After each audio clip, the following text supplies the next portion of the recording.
Hi there. Kind of wanted to do something a little different. So I wanted to do a product showcase, my favorite things that I have bought or adopted in 2024. For those of you that are kind of new to everything here, I've been getting more into the makerspace stuff, and it's all very amateurish, but still dipping my toes in, and in that acquiring a lot of tools and so forth, that some of which I haven't really found all that useful, but some I really have, and I kind of wanted to show off some of them. So it's going to be stuff from all over the gamut of things, from filming to digital editing to makerspace stuff to personal grooming, but it's just essentially my favorite things of 2024 that I have found extraordinarily useful. So the first one that I want to talk about is this, and it's actually not the tripod. It's the connector. This is a quick connect system here that I have adopted, and you can get it either as a ball mount kind of tripod joint here, or you can just get a standard threaded connection to go onto any mount or stand or something, but it also has the component piece that attaches to your camera, which is a quick release plate. And it basically just allows you to have a connection that just pops on, and there, rock solid, easy, ready to go. And if you want to lock it, you just flip that up, and there, it's completely locked in. To release it, all you do is unlock it and push it in. Done. So this has been immensely valuable to me. I have gotten this several different incarnations of the exact same thing, and I have this component pretty much permanently affixed to every tripod, light stand, surface mount, my teleprompter mount, pretty much everywhere that a camera could get clamped onto, I have this piece. And on every camera that I own, I have the alternate connecting piece. So basically what this means is if I want to set this up and have a tripod system, I can just go ahead and mount it, done, nice and secure. And if I want to move over to my monopod, I'm going for a hike. So I got my monopod hooked up on a kind of a walking stick deal that has a quick release thing here. And then, so I'm walking along, taking a hike. I see something I want to shoot. Done. Nice and sturdy, nice and solid. Take my picture, pop it off. So I can have this strapped around my neck very easily and just pop it on, pop it off. I love this quick release. It makes things so much simpler. Let's stay in the realm of cameras. So this is what I used to use here for my vlog camera. This is a DJI Pocket, something. It's like the Osmo Pocket. This was the previous generation to what they currently have out now. It has the physical gimbal that has the camera mounted on it for stabilization purposes, and I found it to be pretty good. There's only a couple problems with it though. First of all, it's just a bit, flimsy's the wrong word, but I can't help but feel like I need to be delicate with it, which in a vlog setting has its limitations. So I've always been very conscious about where I keep this, how careful I am putting it back in the case for the gimbal to not be marred or scratched or bent out of shape or anything like that. Delicate is not the right word. It's really well built. I'm pretty locked into the DJI family. I love their products. Their build quality is exceptional. But as much as I did love this, I kind of wanted to do something different, and I wanted to have something weatherproofed, shockproof, and something that I could just toss in a bag. So I wound up getting this, which is the DJI Action 4, which is their response to the GoPro. I was kind of like between the GoPro, and then when I found out DJI had their version, I looked more into it. I decided to get this guy, and I have not been disappointed. This is in a shockproof case right now. Pops right out fairly easily. And here's the thing about this, is the stabilization that's built into this and baked into this is phenomenal. I don't use this anymore. This is my go-to vlog camera. It's solid, it's robust, the picture quality is exceptional, the stabilization is exceptional, everything about it is great. It's waterproof, it's shockproof, and the best thing about it is with all this feature that makes it such a great vlog camera to just kind of hold out here, put on a selfie stick, do whatever you want. The other thing that's great about it is I don't care about dropping it. I don't care about getting it wet. It's going to be fine. It's going to survive. Nothing's going to break it. It is solid. Sure hope it works. Okay, perfectly fine. No issues. And in keeping with the DJI thing, I just want to show off one more product that I've been very impressed with, which is this. This is what I've been using for a lav mic system. Anytime I need to do a video that is kind of out in the field or away from my desk where I don't have my RE20 microphone, I clip on one of these. And it's just been fantastic. This is, again, the previous generation. I've been the victim of tech rot all year long. So yeah, like everything that I've been showing off in the DJI family, they have a newer version of it now, but I really dig this. So basically to get the two microphones, lav mics built into here, and you get the receiver for the camera, which I currently don't have plugged into my camera, and there's a reason for that, is because the microphones also have onboard recording. So if you do have a system set up with a 2-mic system where you have 2 people talking to the camera, so forth, and you want to have the receiver plugged into the camera, that's fantastic. But what if it goes wrong? What if it goes wrong in the middle of recording? These things happen. You have a backup because the lav mics themselves have recording on them. I know that a lot of them coming out now have this feature, but this was fairly new when I bought this, and I've just been immensely impressed with it. It's gotten to the point where I almost don't even use the receiver on the camera anymore, like right now. I'm just recording directly on the mic. I'm gonna plug it into a USB-C port. This case also charges everything. You plug it into USB-C and it charges the battery within the case. So even if you're out and about and you need to recharge your mics and you don't have access to power, plug it in and the case itself is charging them. It's fantastic. One more thing in the world of digital media that I want to show off is one of the biggest changes that I've made to any of my channels has been on the back end. For 4+ years, I used Adobe Premiere for all my video editing. And there were a few reasons that I kind of strayed away from that, or I wanted to stray away from that. But ultimately what it came down to was I switched to DaVinci Resolve. DaVinci Resolve is a free video editor that has a paid pro version to it, but for the most part, 98% of its functions are baked into the free version that you can get right now. The learning curve on it to going from Premiere to it was not terribly steep, but it was steep enough that it kind of prevented me from really diving in a couple years back when I tried it. But this time I really dug in, I watched plenty of videos, and I made it past the hump, and I found that understanding of the fundamental differences with the cut page versus the edit page, things like that. And once it clicked, there was no going back. And it got to the point where I wound up purchasing the DaVinci Resolve Speed Editor that I use for editing all my videos now. So this is a fantastic kind of macro keyboard that works with DaVinci Resolve. And one of the best things about it is when you buy this, you also get a lifetime license for the pro version of DaVinci Resolve. So that last 2% of functionality gets unlocked for you, and it just winds up being a fantastic resource for editing. It works over USB-C, it works over Bluetooth. It's great. Highly recommend DaVinci Resolve. And if you're going to learn it, and if you're going to dig into it and you really, really like it, this is not a bad investment to make. Up next is this grappling hook.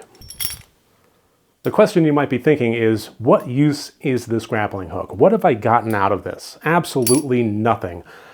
I haven't found a single solitary use for this, but the fact is I'm an adult and I can truthfully say that I own a grappling hook. Sorry, interrupting myself for just a moment because I forgot to include this one product before I finished taking down all my rig there. But this is a tent stake, and this is completely useless to me. The ground outside of my house is very rocky, and the soil is also quite loose. So it winds up with the perfect storm of this is impossible to get in the dirt and very, very easy to remove from it. Not the ideal combination when you want to stake something down, especially something like a 7-foot animatronic witch that the wind is going to catch and start toppling. So I can't use these. They just don't work. They just pull right up out of the ground if I can even manage to get it in the ground in the first place. But I found this. Ha! This is a corkscrew design stake, obviously quite robust, does the job very well, and one of the best parts about it is this unscrews from here, bolt type connection, and it includes this drill bit. So all you got to do is snap this into your drill and just right into the ground, pop that off, and then screw in the stake head. This has been a lifesaver for me. This actually holds in my ground no matter how much it rains, how soft it gets, and so forth. And rocks are not a problem. This just doesn't care. It's going in the ground when I just drill it in, and it holds. So love these stakes. They're not terribly cheap, but they're worth every penny. Two more just general use products to go before we get into the makerspace stuff, which is going to be a fairly big one here. One is this. This is the Manscaped beard trimmer. I know Manscaped makes products that you may have heard of previously in the world of personal grooming. This is something that is different than that, and it's designed for the beard. The fact of the matter is, I have tried half a dozen different beard trimmers from your major name brands, Norelco, countless ones, and they all have pros and cons, but usually the cons outweigh the pros. I don't get a consistent trim. The amount of accessories that comes with it for various different guards and so forth are just nuts, since I have to keep it all in a carry pouch. The charging on it, I either have to replace batteries. One of them touted USB charging, but it wound up just coming with a barrel connection to a USB-A adapter, and the device itself had a barrel 5-volt connection on it, which at that point you're reliant on this adapter. So the whole idea of universal of USB kind of thrown out the window. If I lose that adapter, I'm screwed. So my criteria for searching for a replacement was basically USB-C or USB recharging proper, and that's when I came across this guy, and I have been incredibly impressed with it. The time it takes me to trim my beard now is cut in half. It charges over USB-C, it has a great battery life, it has a built-in measurement here for the guard protector, so it's easy to raise and lower, and it makes it very easy to clean, so it just pops that off, and you can slide it back on, and then that pops off the guard here, or the actual blade. The consistent quality to this Manscaped beard trimmer has been exceptional. I've loved it. I'm never going back. And the last thing in this miscellaneous category is something a little bit silly, but not quite as silly as the grappling hook. It's this. This is a take-anywhere chair, essentially. It's all one compact unit that locks, so it's nice and sturdy. You can just kind of walk around with it. If you want to go on a hike or go to a ball game or I don't know, whatever. But it basically makes it so that you have a portable chair wherever you go that you unlock. This thing holds up 500 pounds. This thing is really well designed in how it's actually designed, and this makes it super simple to just have a seat. Take it with you wherever you go. There's probably a couple hundred different use cases for this, but it's nice to just be able to have a little stool carrying around with you. And it just folds up nice and simple, locks, and you're good to go again. All right, time for makerspace stuff. This is an electric screwdriver. This is something that I got because I do a lot of fine detail work in terms of working on laptops, working on not phones anymore, but fine detail precision work. And sometimes it just becomes a pain when you have a million teeny tiny screws to go through that. So I found and I got this, and I've been very, very happy with it. The way it works is you just pop it, and then you have all sorts of different precision bits that are just magnetically attached to the base right here. Easy to pop in, easy to pop out, which is one of my big criteria, because my previous screwdriver, getting the bits in and out of its case was a nightmare. And the level of detail that these go down to is just absolutely bonkers. This bit here is a hex bit that is 0.7. When am I ever going to use this? But the fact is I have it. Then the screwdriver itself is right in the center here.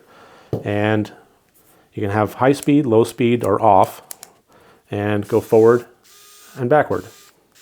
And USB-C charging. You're going to notice a theme with that as far as that goes. I love things that recharge over USB-C. And then it just makes it really nice and simple to just slide back in the case. And there we go. Not coming out until you pop it again. It has some larger bits to it for like larger Phillips head bit, and it also has a little magnetization zone that you can kind of spin your bits in if they start to lose some of their magnetosity. electronics in the makerspace world. I've really enjoyed these. These are, let's see, radial inductors, electrolytic capacitors, resistor kits, and so forth. The fact is, it doesn't matter. These are just parts and components, standard electronic components, resistors, capacitors, things like that. But I love these cases. I stumbled across this where it has these cases that allow you to put it on your bookshelf and just kind of have easy access to these. It's very clearly labeled exactly what in each kit you have, and they have a wide variety of things. So if I need the right color band for a 4.7 thousand ohm resistor, then there we go. Super easy. Nice and easy to find, nice and easy to pull out, nice and easy to access, and I just love the organization. I went ahead and got on this store's page and pretty much got everything they had, just so I was prepared, and since it just looks so lovely to have these on my bookshelf, ready to go. For wiring things up, I have found these quick connect connectors. This is your standard one-to-one piece quick connect system here. Just makes it really simple to raise the lever, put your wire in, raise the other lever, put your wire in, and lock them down and connect them. And these actually clip onto each other, so you can keep them in line with one another. 2 system or 3 system or 15 system, it doesn't really matter. And then likewise, you have these which attach multiple to one or one to multiple. So you can have one signal go out to, let's see, 5 different ones here, or 2 or 3, or whatever you want. This makes it really nice and simple and versatile. So it's a really fantastic method. I've used it a lot in troubleshooting. Like before I actually get to the point where I'm ready to solder something, then I do a quick connect, test it out, make sure that I'm actually getting the right connection. And once I know that, you know, this lead goes to this lead and this wire goes to this wire and that's all good and everything's working otherwise, then I go ahead and solder it. So for me, it's just been a really great troubleshooting step. Likewise, in the world of connecting wires, when I do get down to wanting to connect something, these have been immensely useful. These are solder seal wire connectors. And it's basically a tube that has a ring and a ring of solder in the middle. So all you really have to do is, instead of taking a soldering iron and helping hands and so forth and connecting up wires and soldering them and applying heat shrink, you just slide your wires into this, make sure that the ends are connected with the solder point, and use a heat gun to melt the solder in here while also clamping down and heat shrinking the connection. I've used this a lot, especially in outdoor projects, because it does provide a weatherproof seal on it, and it also just makes it really simple, because if I'm trying to repair the power supply on my Christmas tree lights, those lights aren't coming off the tree. I mean, we have a big pine tree outside. Those lights are never coming off. When they die, they're staying on there until I'm long gone.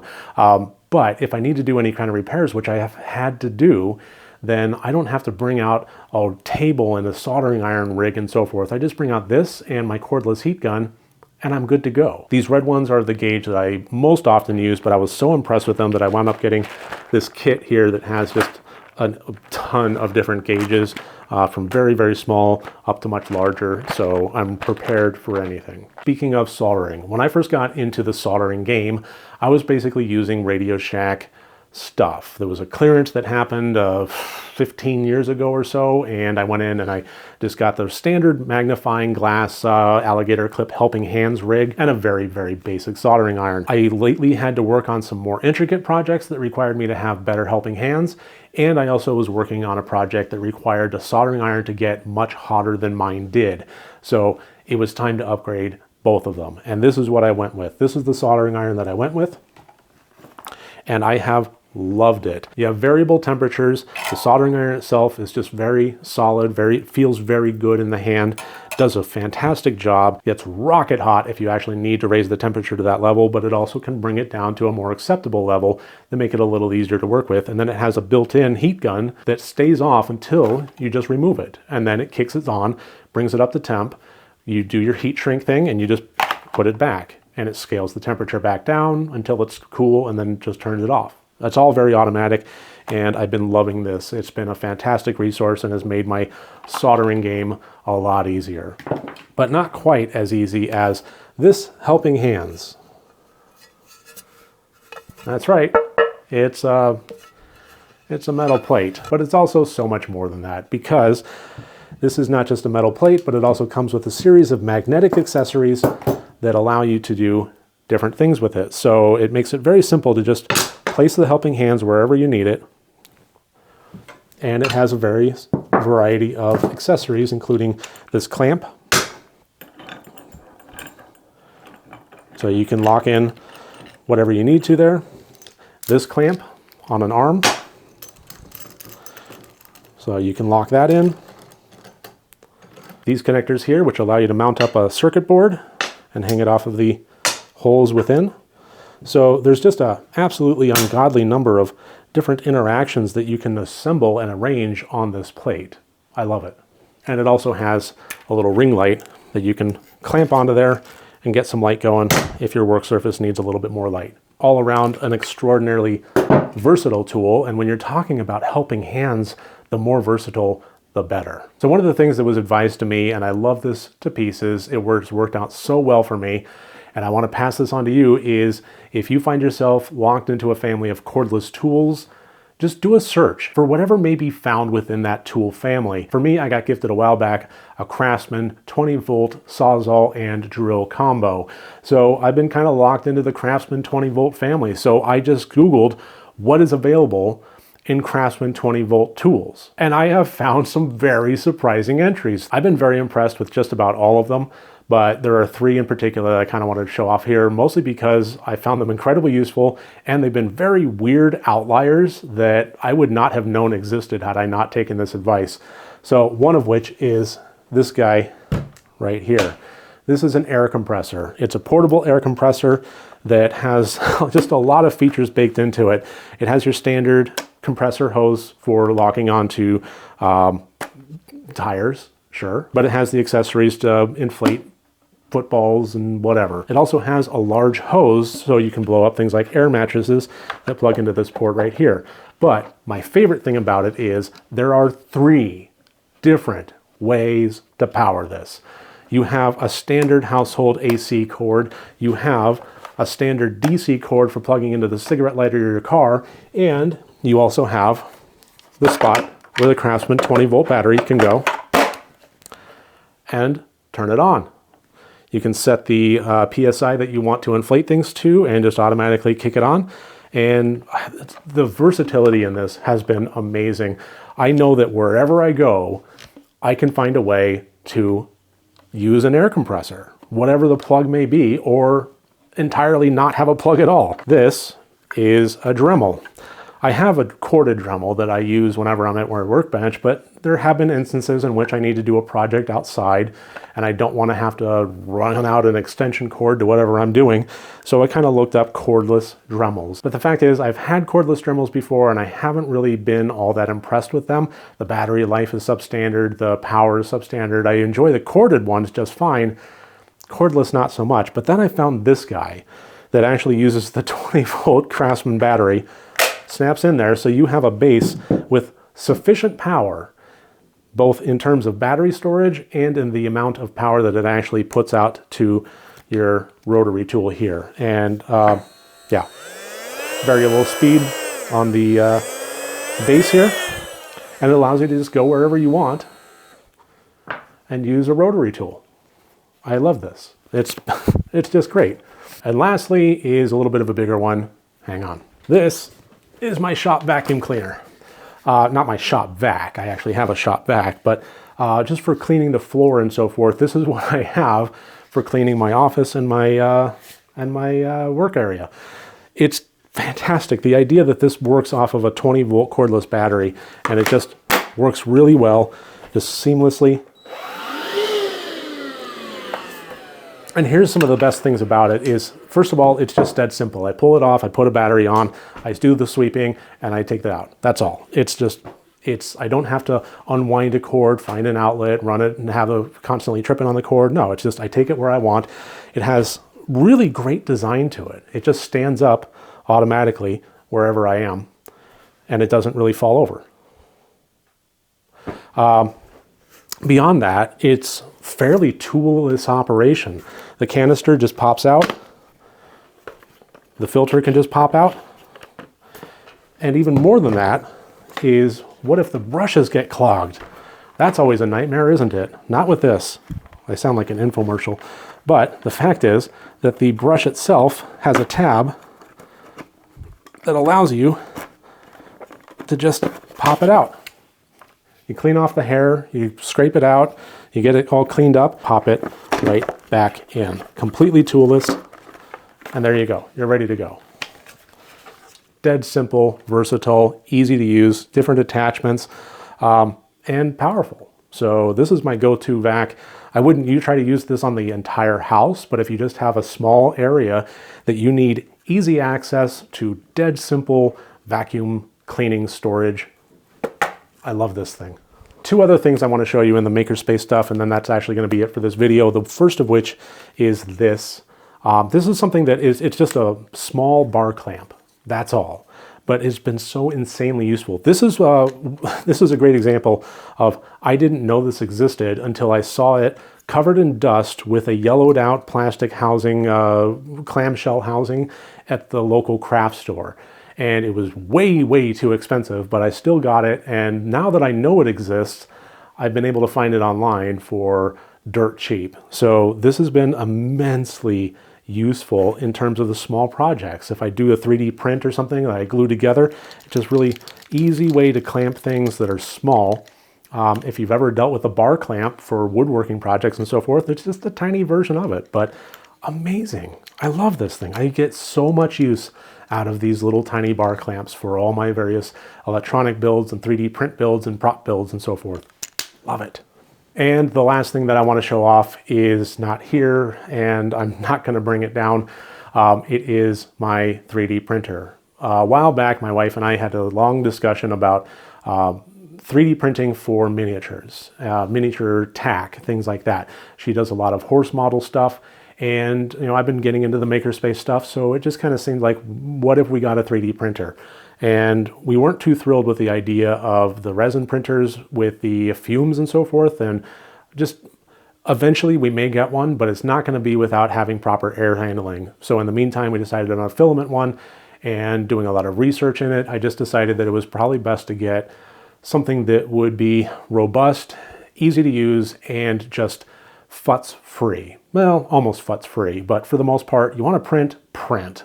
That's it. So we wound up getting the Bamboo X1 Carbon. And if you're going to get that, you may as well get the AMS feeder so you can have 4 rolls of filament up there at any given time. I cannot say enough good things about this. There are more cost-effective options from Bamboo, and I know that there's different manufacturers that have varying levels of quality. Prusa is a very good one, and one that I very much considered before landing on the Bamboo, but I highly recommend that you do get a 3D printer. Here's the thing about it though, is we had the idea of doing this for miniature stuff, and that has been by far the thing we've used it for the least. It's one of those things where you don't really understand the utility of it until you have it and you have the opportunity to use it. I have found countless things, absolutely countless things in the house and in my work area and so forth that I have made better by coming up with or finding projects and then just printing them. For example, I got a mechanical pencil set. It was a 4 pencil set for, well, engineers and so forth, and it came in a gift box that was really nice, but it's not the kind of thing that I want to be keeping this in forever. It's just a gift box. So I just decided to look up, does anybody have a holder for the Pentel Graph Gear 1000 gift set? And sure enough, I found somebody that had this file. So I printed it. And it went from concept of does this thing exist to actually existing in my hand, and now I have a holder for my Graph Gear 1000 set. I do board games, like this Final Girls, this is just one aspect here of the Final Girls Season 2 board game system, but the inlays for all the components have been really, really great, but not perfect.